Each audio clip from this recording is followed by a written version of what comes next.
ओम नमो भगवते वासुदेवाय नमः। आज हम कार्तिक मास महात्म के 10वें अध्याय की कथा का श्रवण करेंगे।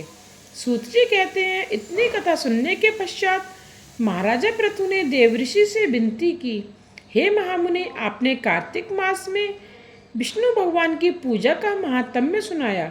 इस मास में यदि अन्य किसी देवता का पूजन या व्रत होता तो यह भी कहिए।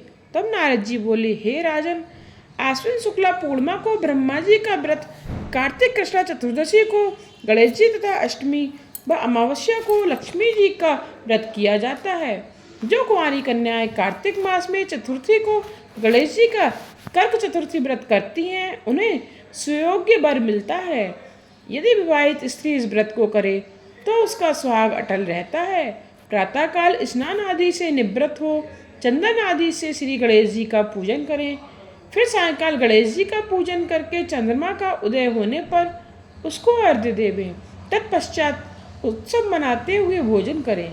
सधवा स्त्रियों को अपने सुहाग की रक्षा के लिए यह व्रत अवश्य करना चाहिए।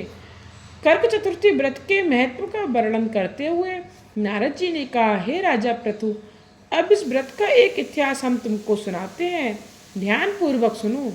भद्रावती नगरी में सुधर्मा नाम का एक राजा था।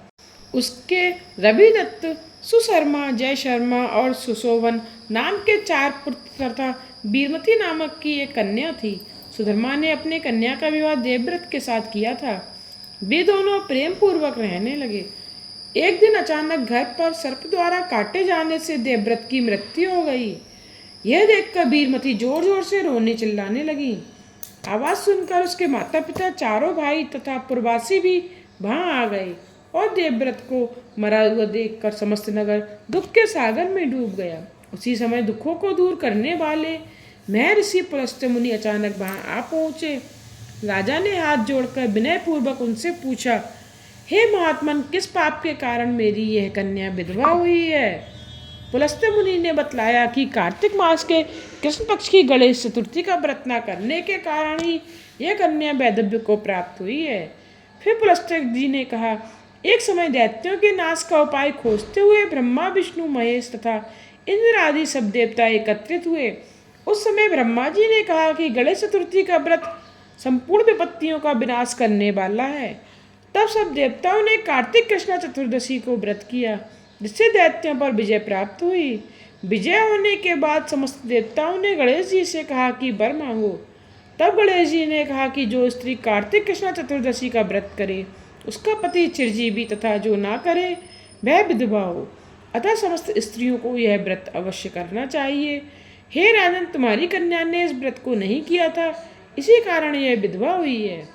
यदि अब भी यह व्रत को करे तो उसका पति जीवित हो सकता है। इतना कहकर पुलस्त्य मुनि चले गए। तब राजा ने अपने जामाता का शरीर तेल में सुरक्षित रखवा दिया। इसके बाद जब कार्तिक मास आया तो उसकी कन्या ने विधि व्रत करके उद्यापन में ब्राह्मणों को दान दक्षिणा देकर उन्हें संतुष्ट किया, जिसके प्रभाव से उसका मृतक पति पुनः ही जीवित हो गया।